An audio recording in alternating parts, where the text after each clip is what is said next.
Direct appeal for mercy overnight, the rap mogul writing to the judge, "I lost my way," adding, "I take full responsibility and accountability for my past wrongs." The defense says it's so outdated, it's ridiculous that he's even, still in jail and that he's, being considered for more years behind bars.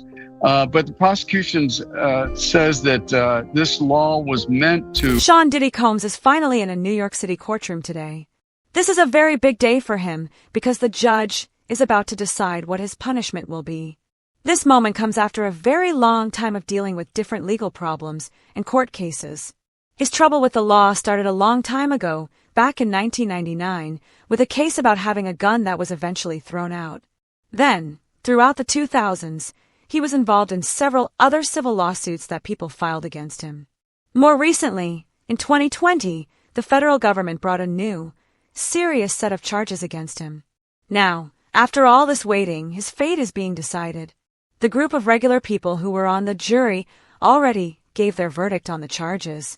They found him not guilty of the biggest charges, which were racketeering, conspiracy, and sex trafficking. However, they did decide he was guilty on two other specific charges. The charges he was found guilty of are for transporting people across state lines for prostitution. This is a serious crime, and each one of these two charges can lead to a sentence of up to 10 years in prison. The mood in the courtroom is very tense and heavy. People all over the world are paying attention to what happens. Diddy's 4 lawyers are speaking to the judge, whose name is Judge Arun Subramanian. His family is also there, showing their support. Together, they are making a very emotional and personal request to the judge. They are begging the judge for mercy. They're telling the judge that Diddy is a changed man. They insist that he feels very sorry for the things he did in the past. They are asking the judge to believe that he is not the same person he used to be, and that he is ready to prove he has become a better person. In a direct appeal for mercy overnight, the rap mogul writing to the judge, "I lost my way," adding, "I take full responsibility and accountability for my past wrongs." Though he was acquitted of more serious charges, federal prosecutors said Combs left women broken and beaten and deserves 11 years in prison. Defense attorneys called that draconian, far-fetched, and absurd. But prosecutors pointing to this 2016 hotel security camera footage that shows Combs attacking then-girlfriend Cassie Ventura as proof Combs has a penchant for violence, threats, and emotional control. In a letter to the judge, Ventura said, "I am so scared that if he walks free, his first actions will be swift retribution towards me and others who spoke up." I hit rock bottom, but I make no excuses. My behavior on that video is inexcusable. Combs apologized after the video became public and now says, "I literally lost my mind. I was dead wrong for putting my hands on the woman that I loved. I'm sorry for that and always will be." Wow, it's hard not to hear what people are saying about P. Diddy right now. Everyone is talking about the situation, and a lot of people are feeling very suspicious. They are wondering out loud who actually believes that Diddy is going to be a good person like he promised. If there is anyone out there who truly thinks that Diddy is going to change his ways and become a better man, then I would really like to hear from them. I want to know how they can be so sure that he will be different. Because from where most of us are sitting, it really looks like Diddy and his whole team of lawyers are putting on a big performance. It seems like their main goal, their only goal, is to convince the judge to let him go completely free. Or, if they can't get him totally free, then they're trying their absolute hardest to make sure he spends as little time as possible in prison. And now, some news reports are already starting to come out with all the latest information. They're telling us exactly what just happened inside that courtroom during this emotional and tense day. 4 defense lawyers who are expected to speak, and that's going to stretch it out. Also, the prosecution will speak. Oftentimes with these sentencing proceedings, they argue about things you might not expect, like how to calculate the federal sentencing guidelines that judges don't have to follow, but they're supposed to calculate them and then decide how it plays into what the ultimate sentence is. Though sometimes I've seen arguments for something like that go on for 3 hours, or they could be arguing over what's the amount of money involved in the crime and how that might factor into the sentencing. You just never know what roads they might go down that might make the sentencing last a lot longer than you expect. I saw that poll that you're conducting. That was interesting because let's keep in mind, first of all, Combs has already spent almost 13 months behind bars. His defense lawyers say that's enough. He shouldn't spend any more time in jail. But the prosecution says he should not spend less than 11 years and 3 months in prison. And the probation department that the judges use as a barometer of how perhaps the evidence should be used as they make their decisions, the probation department is recommending a 12-year prison term. Oftentimes, I find the judges in this courthouse tend to cut it down the middle. If that occurred, it would mean that Combs would probably get a sentence somewhere between 4 to 6 years. 4 to 6 years in prison. If that is what actually ends up happening, a lot of people are going to feel like the legal system is broken. They will say that the rich and powerful can use their money to get special treatment and that the law is not being applied fairly. Many people believe that when someone is found guilty of a crime, the law should give them the strongest punishment possible. The idea is that a person who commits a crime doesn't stop to think about what might happen to them later. They just do the crime in the moment without considering the results.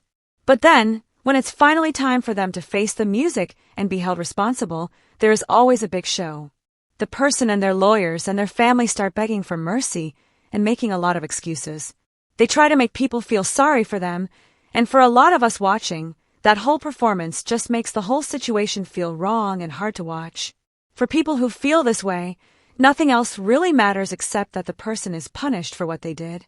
But in the actual legal system, things are not that simple. The debate is still happening about how many years he will really have to serve. People are arguing about the sentence, and it's even a question whether he might one day be a free man again or if he will stay in prison for a long time. That final decision is still up in the air. The prosecutors want 11 years. Defense wants him out by the end of the year. What's likely to happen? Somewhere in between. I think it's more likely that he'll get something like 5 years in that area. The key question is going to be, how much does the judge take into consideration the other stuff? Meaning the video, some of the crimes that he was not convicted of. Some people may say, wait a second, if he's acquitted, how can you consider that in sentencing? Well, it's possible that the judge could consider that because when you're talking about sentencing, a judge can take into consideration, is the person a good person? Are they a bad person? Have they done other bad things or good things in their life? Think about it. On the positive side, people are going to bring in character witnesses to say, he's a great guy.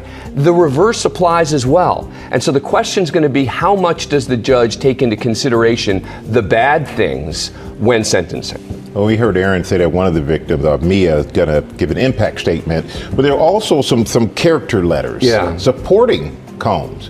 How did that come into play? I don't know that all is going to make that much of a difference. I mean, judges don't like to admit this, but the judge is going to come in with a real good idea of where the sentence is going to be. It's not going to change as a result of that. And I think the fact that the probation department has said 5 to 7 years means that's pretty close to where it likely will end up. You've covered a lot of these types of trials, especially with a video like the one in the hotel. Does he ever live beyond this, even if he gets out? That's what makes this different than a white-collar case, right? In some of these other cases where we've heard about high-profile people charged with crimes, and they move on with their lives, and they're able to get back. It's going to be much harder for Sean Combs because of that video and because of what the testimony was in connection with this case. At this point, it seems pretty obvious what is happening with people like P. Diddy. It looks like he is trying to work the system to his advantage. He is using his huge amount of money and his famous name to try and control what the final result will be. He is doing everything he can possibly think of to help his own situation. He is spending a massive amount of money without even caring about the cost. He has hired the very best lawyers that money can buy. His legal team is pushing every single argument they can come up with, no matter how small, to try and get the judge to see things their way. If you listen to the way his lawyers are talking in the courtroom, it sounds like they are focusing more on trying to make people feel sorry for him rather than using strong logical reasons. For example, they are arguing that because Diddy has already been in jail for a few months while waiting for his trial, that should be considered enough punishment. They are basically saying, he's been in there long enough, why does he need more time? You should just let him go now. But the big problem with this kind of argument is that it completely ignores the main point. It ignores how serious the crimes are that he was actually found guilty of. The things he was convicted for are not small matters, and the lawyer's emotional pleas seem to forget that. So, after watching all of this play out, all the attempts to manipulate the situation, all the use of wealth and power, and all the different arguments made in the courtroom, we are left with some very big questions. Should Diddy actually be set free? Does it seem right for someone who a jury decided is guilty of serious crimes to just get a light punishment and walk away easily? Or does the law still have real meaning? Is the rule that everyone should be held responsible for their actions, no matter how famous they are or how much money they have? That is the most important question everyone is waiting to see answered. It's an interesting law. I mean, the defense says it's so outdated, it's ridiculous that he's even, still in jail and that he's, being considered for more years behind bars.